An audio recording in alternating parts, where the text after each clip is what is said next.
महाराष्ट्र भर के हजारों पुलिस पाटिल अपने मानधन में बढ़ोतरी करने, अनुकंपा योजना में शामिल करने, प्रशिक्षण देने की मांग और इंश्योरेंस देने की मांगों को लेकर आजाद मैदान में उतरे। वे चाहते हैं कि यह आंदोलन नहीं बल्कि सरकार से एक आग्रह है, इसलिए उनकी यह आग्रह जल्द स्वीकार की जाए। आजचं आंदोलन मला वाटतं की हे नवीन नाही आहे। याचा जर इतिहास पार्श्वभूमी पाहिली आम्ही 300 रुपयापासून काम करतोय। सुरुवातीला 50 होतं, नंतर 250 झालं, 300, 500, नंतर 800 आणि नंतर 3000 झालं। हे टप्पे आहेत वेगवेगळे। आजचं जे आंदोलन आहे याला पार्श्वभूमी आहे 2014ची। आपण फक्त या आंदोलनाचं बोलू। याला 2014ची पार्श्वभूमी आहे। तत्कालीन गृहमंत्री आर पाटील साहेब यांच्याबरोबर आमच्या 6 वेळेस बैठका झाल्या अनऑफिशियल। त्यांनी मंत्रालयात बोलून बसवलं, पण नंतरची जी बैठक झाली ती ऑफिशियल होती, शासनानं बोलवलेली होती। त्या बैठकीमध्ये प्रमुख आमच्या 8 मागण्या त्यांनी मान्य केल्या होत्या तत्वतः। ते ऑन रेकॉर्ड आहे, त्याचे मिनिट्स आहेत आमच्याकडे। त्या 8 मागण्यामध्ये एक मूळ मागणी होती मानधनवाढीची, जे मॅटमध्ये 2004 साली कोर्टानं सांगितलं होतं 2004 साली 4500 द्या, पण ते दुर्दैवानं होऊ शकलं नाही। 3000 झालं नंतर, पण 3000चं 10000 आमची मागणी होती।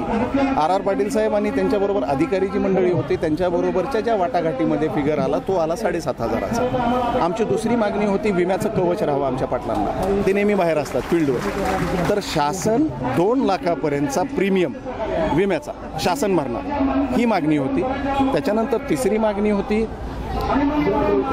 नूतनीकरण हे रद्द व्हावं, कारण कसं होतं की तुम्ही 5 वर्षाला परत बोलवणार, याच्यामध्ये बरीच चर्चा झाली, सांगोपांग चर्चा झाली। अगदी गृहसचिवांनी सुद्धा याच्याबद्दल खुलासा केला होता। तो एकदा झाला, फक्त त्याचा फिजिकल बघा, त्यांना कार्यरत करा।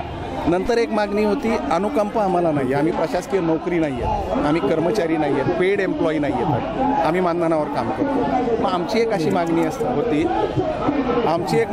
होती की त्या मागणीमध्ये आमची मागणी अशी होती की जर तो पोलीस पाटील म्हणून कार्यरत असताना जर त्याचं निधन झालं तर अनुकंपावरती त्याला घ्यावं। आणि दुर्दैव बघा आपलं, आम्ही एक मागणी मात्र खूप विचित्र आहे, आम्ही त्यांना प्रशिक्षण मागतो, पण 4-4 वर्ष झालं प्रशिक्षणाची मागणी आहे ती मान्य झाली नाही। हा झाला या आंदोलनाची सुरुवात।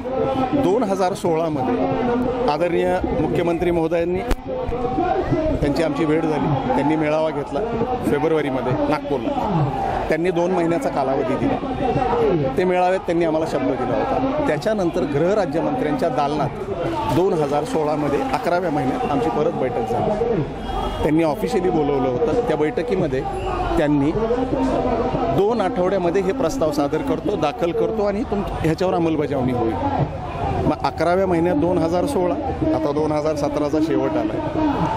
आणखी एक ह्याच्यात जोडू इच्छितो की 23 मार्च 2017ला अधिवेशन चालू होतं आपल्याकडे। त्या अधिवेशनामध्ये आम्ही घोषणा केली होती की आम्ही आंदोलन परत करतोय, पण आम्हाला निरोप देण्यात आला की आंदोलन करू नका, आम्ही तुमच्या मागण्या मान्य करतो। मुळात एक समजून घ्या की पोलीस पाटील हा रस्त्यावरची लढाई लढू शकत नाही, हा प्रशासनामधला आणि सामान्य लोकांमधला शेवटची कडी जी जोडते प्रशासनाला। माझं एक प्रामाणिक मत आहे, आम्ही रस्त्यावर उतरून लढाई करू शकत नाहोत, पण आमची एक आग्रहाची मागणी आहे की तुम्ही जे द्यायचं कबूल केलं आहे आम्हाला, जे मान्य आहे ते आम्हाला द्या।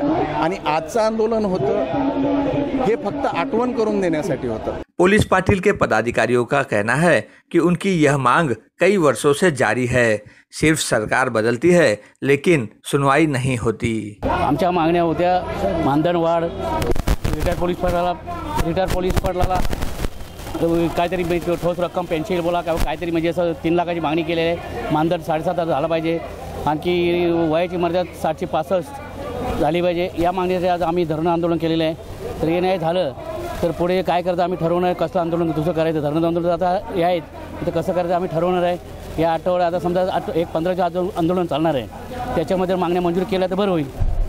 2014ला सगळ्या मागण्या मान्य करून त्यानंतर पुन्हा 2016 फेब्रुवारीमध्ये सन्माननीय मुख्यमंत्री देवेंद्रजी फडणवीस यांनी आम्हाला नागपूरला मेळावा घेतला आणि त्या मेळाव्यामध्ये जवळजवळ 2 महिने सगळ्या मागण्या 2 महिन्याच्या आत मान्य करतो आणि त्या मात्र आज तागायत 2 वर्षात मान्य झाल्या नाहीत। त्यामुळे आज सगळा महाराष्ट्रातला पोलीस पाटील हा विचलित झालेला आहे आणि विचलित होऊन पोलीस पाटलाच्या मागण्या मान्य का होत नाही आणि त्या लवकरात लवकर कराव्या म्हणून आज धरणे आंदोलन केलेलं आहे आणि भविष्यामध्ये महाराष्ट्रामध्ये पोलीस पाटलांची गरज शासनाला आहे आणि म्हणून शासनाने आमच्या मागण्या लवकर मान्य कराव्या ही आमची सर्वांची अपेक्षा आहे। कैमरामैन इकबाल शेख के साथ आनंद श्रीवास्तव, मुंबई।